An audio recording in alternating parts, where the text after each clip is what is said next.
और जिस तरह से एनएसए लगाया गया है, national security act, trade union activist के ऊपर, हम Indian federation of trade union उसको कड़े शब्द में हम लोग उसकी निंदा करते हैं। हम लोग इस बात का भी निंदा करते हैं कि एडीजीएम नोएडा गौतम बुद्ध नगर में जिस तरह से दो साथियों के मोबाइल और उनके जो पूरे नेट है उसको जिस तरह से सर्वे करने का, उस तरह से जब्त करने का जो काम किया, उसकी भी हम लोग कड़ी निंदा करते हैं कि ये हमारे जो जनवादी अधिकार हैं, जो जनतांत्रिक अधिकार हैं, उस अधिकार के ऊपर एक सीधा हमला है। जो लेबर कोड उन दिनों लागू नहीं था, लेकिन मुझे लगता है बंगाल के चुनाव के बाद मोदी सरकार ने जो लेबर कोड का नोटिफिकेशन जारी किया, उसके अंदर जो आईआर कोड है वो हमें ये स्वतंत्रता देता है कि हम लोग ट्रेड यूनियन बनाने के अधिकार देता है। हमें ये स्वतंत्रता भी देता है कि बाहर के लोग ट्रेड यूनियन ऑर्गेनाइज कर सकते हैं। ये अधिकार सरकार द्वारा पास किया गया जो आईआर कोड है, जिसमें हिंदुस्तान के सिर्फ भारतीय मजदूर संघ को छोड़ के, जो सरकारी संघ है उसको छोड़ के हिंदुस्तान के तमाम सेंट्रल और तमाम जो क्रांतिकारी तमाम जो ट्रेड यूनियन है, इंक्लूडिंग बिगुल के भी साथी हैं, तमाम लोगों ने पिछले 4 साल से इसका लगातार विरोध किया। आईआर कोड हमें अधिकार देता है कि हम लोग संगठित करने का अधिकार, कलेक्टिव बार्गेनिंग का अधिकार और बाहर के लोग आके ट्रेड यूनियन चलाने का अधिकार हमें देता है। तो इसीलिए एडीजीएम ने जो कदम उठाया उसका हम लोग कड़ा विरोध करते हैं। जो दूसरी बात है, नोएडा को 1976 में बनाया गया और इसको बनाया गया, अगर इसका पूरा नाम हम लोग चले जाए तो ये new Okhla industrial area, Okhla Delhi का सबसे बड़ा औद्योगिक क्षेत्र है और उसके एक्सटेंशन के तौर से इसको बनाया गया। 90 के दशक में पूरे देश में जब नई आर्थिक नीति का उभार हुआ, पॉलिसीज जो बदलने लगे, तो इसको एसीजेड का दर्जा दिया गया, टैक्स हेवन, और पूरे दुनिया भर के एमएनसीज को इधर बुलाया गया कई सालों तक।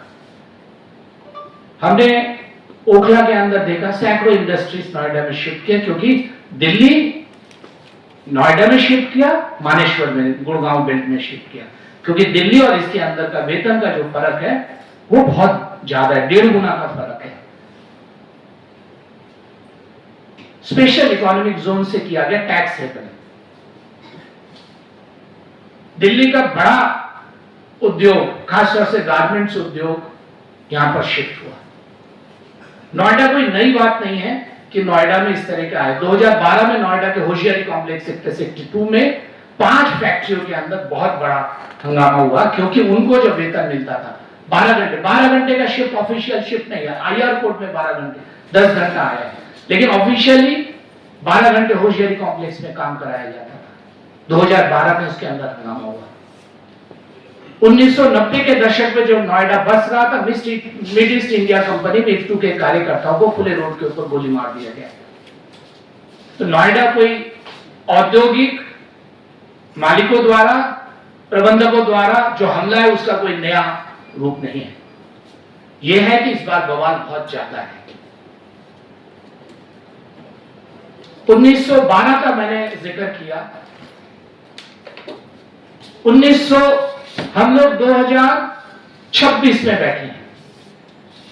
2017 के बाद कोई वेतन के सुधार नहीं हुआ।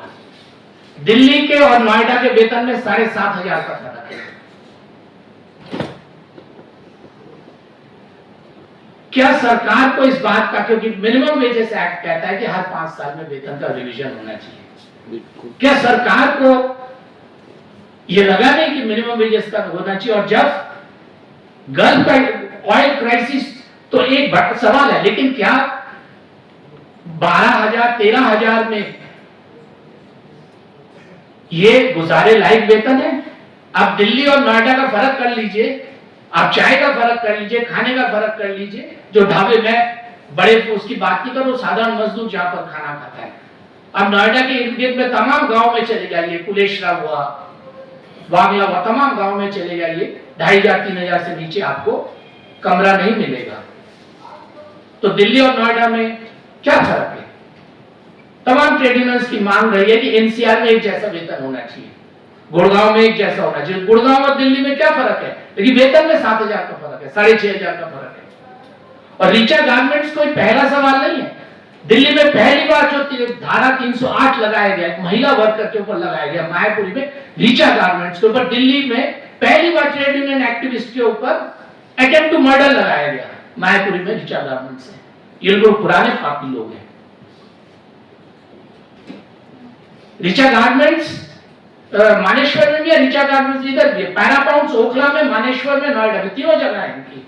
ये लोग पुराने लोग हैं जो लोग मजदूरों के शोषण से ही अपना प्रॉफिट कमाते हैं। 5 फैक्ट्रियों से आज 14 या 15 फैक्ट्री, मुझे पता नहीं कितनी है, लेकिन पहले आज से 10-15 साल पहले जब ये दिल्ली से पलायन नहीं हुआ तब दिल्ली में इसके 5 उद्योग होती थी। तो ये तो नोएडा का हमारा जो अनुभव है।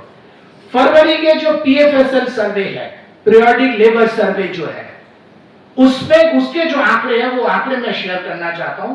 वो आंकड़े हैं कि 67% हैव नो रिकॉर्ड्स। ये नोएडा के आंकड़े हैं। बहुत अच्छी बात की कि हिंदुस्तान के जो इलेक्शन कमिश्नर के बेटी और दामाद है, तो ये आंकड़े उन्हीं के डिस्ट्रिक्ट के आंकड़े हैं। और 7% मजदूरों को कोई सोशल सिक्योरिटी नहीं है। सोशल सिक्योरिटी से हम लोग समझते हैं तमाम चीजें, राशन कार्ड, ईएसआई फंड का जो कार्ड है, कोई सोशल सिक्योरिटी नहीं। 67% नो रिकॉर्ड। नो रिकॉर्ड का मतलब आई कार्ड नहीं। रिकॉर्ड को हम लोग ट्रेड यूनियन मजदूरों में हम लोग क्या समझते हैं?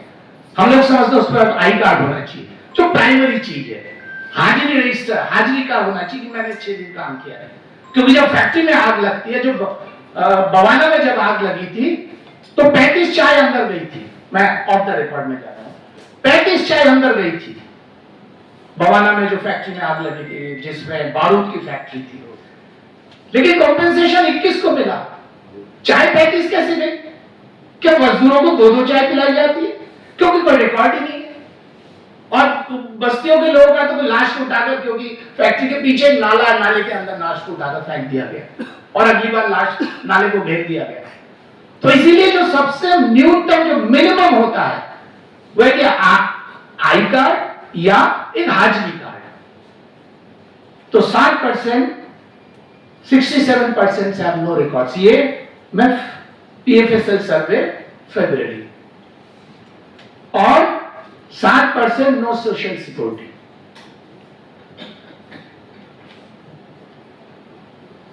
ये तो जो सवाल है। मायावती सरकार ने लेबर लॉ को थोड़ा सा और मरोड़ा। 2013 में नोएडा में ये बात है जो शायद अब हम लोग 4 लेबर कोड में देख रहे हैं। फॉरगेट अबाउट मायावती सरकार, मैं क्या 2013 में ये लोग लाए कि अगर आपने किसी फैक्ट्री के अंदर चेकिंग करानी है तो आपको डीएम के पास जाना पड़ेगा, डिप्टी लेबर कमिश्नर के पास नहीं, डीएम के पास। और डीएम जाहिर सी बात है, अगर किसी फैक्ट्री में 200 मजदूर काम कर रहा है, आपको जनरल चेकिंग करानी है कि उनको न्यूनतम वेतन नहीं मिलता, उनको बोनस नहीं मिलता, 8 घंटे के उनके नौकरी का सवाल है, ईएसआई फंड का सवाल है, तो हम लेबर कमिश्नर के पास नहीं जाएंगे, हम डीएम के पास जाएंगे। और इस लड़ाई के बाद ये सारा उठाकर जो पुलिस को दे दिया है कि हिंदुस्तान में कानून, श्रम कानून लागू करेगी पुलिस। आप जानते होंगे कई साथियों को, अगर कि मई दिवस के 1 दिन पहले जो नोटिफिकेशन, तो 29 या 30 अप्रैल को नोटिफिकेशन जो जारी किया, नोएडा को 9 जोन्स में बांट दिए, police zones, not labour zones, police zones, और जिसका इंचार्ज डीसीपी है। और कल की शायद एक, कल या परसों शायद एक जो रिपोर्ट निकली है, लंबी रिपोर्ट आई है, 1 लाख केस लंबित है नोएडा कोर्ट में। 1 लाख वर्किंग क्लास के केस, नोएडा लेबर कोर्ट, कल या परसों की जो रिपोर्ट आई है। तो ये तो परिस्थिति है, जिस परिस्थिति में सरकार चाहती है कि किसी भी तरह का डिसेंट। आपने लागू क्या किया? आपने 2000 रुपया किया और कहा कि अंतरिम है। हम तो कहते हैं ये मजदूर आंदोलन के लिए एक तरह से सेटबैक है और एक तरह से चैलेंज भी है। सरकार को उन्होंने दिखाया जो काम आपने 6 साल में नहीं कर पाए, वो सब मजदूरों ने 3 दिन में करके दिखाया। सरकार को 21 तारीख को घोषणा करनी पड़ी कि हम 2000 रुपया अंतरिम देंगे। 3 दिन के अंदर योगी सरकार को मजबूर किया, चाहे वो आंदोलन स्पॉन्टेनियस हो, उस आंदोलन के अंदर बहुत सारे लोग रहे, उसके आंदोलन के अंदर वायलेंस भी हुआ, नहीं भी हुआ, ये मजदूर आंदोलन, सरकार ने उसको प्रोवोक किया, पुलिस ने प्रोवोक किया, फैक्ट्री के अंदर सुबह सुबह बुलाया गया कि आप काम पर आइए। अरे इधर कोई हंगामा नहीं हो रहा। जो एक्टिव लोग है किसी भी फैक्ट्री के अंदर, जो लोग बोलते हैं, उनको काम पर बुलाया गया और सुबह सुबह पुलिस के हवाले कर दिया। लेकिन मैं कह रहा हूं मजदूर आंदोलन की ताकत को समझिए कि 3 दिन के अंदर सरकार को मजबूर किया कि 6 साल में जो न्यूनतम वेतन घोषणा नहीं हुई, 7 साल में जो घोषणा हुई, सरकार ने 3000 रुपए का, 2000 रुपए का अंतरिम राहत की घोषणा की। कम है, लेकिन ताकत का तो एहसास सरकार को भी होता है। उस ताकत को दबाने के लिए बहुत सारे कानून है, एनएसए है, पीएसए भी यूज किया, एनएसए भी यूज किया, तरह तरह के कानून। साथी ने कहा, हम उसकी चर्चा नहीं, क्योंकि साथी ने बड़े विस्तार से उसकी चर्चा की।